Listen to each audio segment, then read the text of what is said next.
Il s'agit, selon l'auteur du texte du mariage de Cana, d'un signe.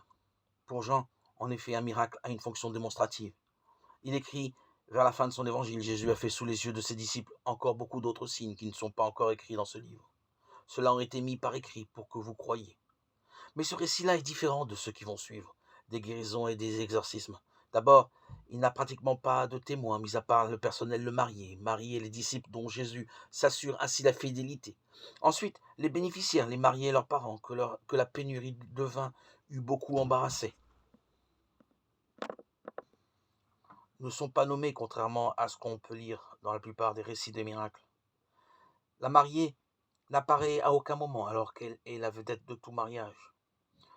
Le marié fait seulement un passage discret à la fin du récit.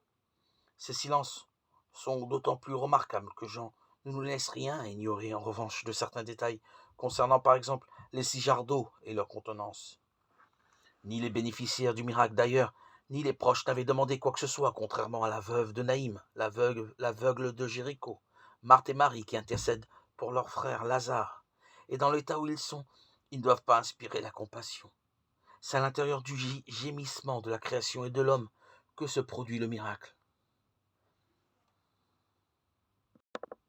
Et on ne peut parler ici de gémissement de la création ou de la créature si ces gens qui ne demandaient rien ne s'étaient pas vus attribuer une raison, une ration de vin supplémentaire.